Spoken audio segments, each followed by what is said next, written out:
আসসালামু আলাইকুম, সবাই কেমন আছেন? আলহামদুলিল্লাহ আমি ভালো আছি, আপনারা সবাই ভালো আছেন। আজকে আমার ব্লগটা আরম্ভ করলাম থেকে আমার বেডরুম থেকে। এই তো আমার রোদের জন্য পর্দাগুলো দিয়ে দিয়েছি। ঘরে এত আলো লাগে আর এত রোদের বাতাস আছে। আমি আবার একটা জিনিস করি কি, বারান্দায় তেমন একটা রোদ আসে না, আবার কাপড়ও বেশি হলে তখন আমি প্যান্টগুলো এদিকে দিয়ে দিই। ছেলেদের প্যান্টগুলো ভালো শুকিয়ে যায়। যেখানে একটা দিয়েছে প্রচণ্ড বাতাস, কিন্তু রোদের যন্ত্রণায় জানলাগুলা পর্দা দিয়ে রাখতে হয়। এই তো আমার বেডরুম সব গুছানো হয়ে গেছে, ঘরটর মুছা হয়ে গেছে, আমার রান্নাও হয়ে গেছে। এই যে আজকে রান্না জুম্মা মুবারকের রান্না। ওই যে ওদিকে একটা প্যান্ট শুকা দেওয়া হয়েছে, এই জানালার মধ্যে আমি প্যান্টগুলো শুকে, প্রচণ্ড রোদ। তারপর এদিকে আমার রান্নাগুলো সব এই যে এদিকে হয়ে গেছে। আজকে আমার রান্নার রেসিপি হচ্ছে করলা ভাজি, ঢেঁড়স দিয়ে শুটকি রান্না করেছি, পটল কাঁকড় দো পেঁয়াজা বলা যায় যা, আর এটা হচ্ছে মুরগি মাংস পাতাকপি দিয়ে, আর এটা হচ্ছে চালতা ডাল। আর এদিকে তো ভাত আছেই, এই যে ভাত। এই তো এদিকে আমার এটা ঘর মোছা হয়ে গেছে, রান্নাঘরে কিছু কাজ বাকি আছে। এই যে চুলাটা মুছতে হবে, এই কাঁকরোল এগুলো ভাজছি, এগুলা একটু তেল ঠেল এগুলো সব গুছাতে হবে। এদিকে কিছু থালা বাটি আছে, ধুতে হবে।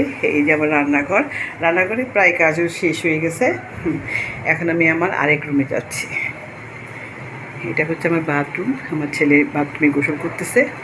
আর এইটা হচ্ছে আমার ছেলেদের বেডরুম। ওই যে রোদের জন্য পর্দা দিয়ে রাখি, ছেলেরা এই রুমে ঘুমায়।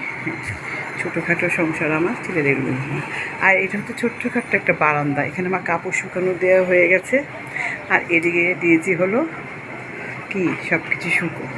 এত রোদের ভিতরে রোদ আসে না, কিন্তু বাইরের যে রোদের তাপটা সেটাতেই কাপড় অনেক শুকিয়ে যায়। দেখেছেন কী রোদ, এই চালের যে তাপটা এটা উপরে উঠে আসে, আর এত গরম লাগে।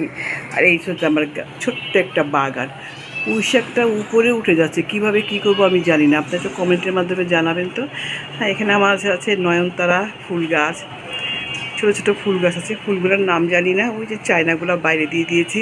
এখানে একটা ছোট্ট পুঁই শাকের চারা উঠতেছে, এই যে। আর এখানে করলা গাছের চারা বীজ দিয়েছি, একটু একটু বীজ উঠতেছে।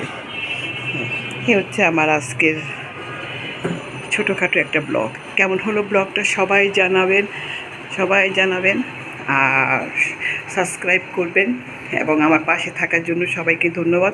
এবং সবাই লাইক কমেন্ট শেয়ার করবেন এবং সাবস্ক্রাইব করবেন। আল্লাহ হাফেজ। পরবর্তী চ্যানেলে আবার চলে আসবো। বাই। আমার বেডরুম থেকেই আমার ব্লগটা শেষ করলাম। আল্লাহ হাফেজ।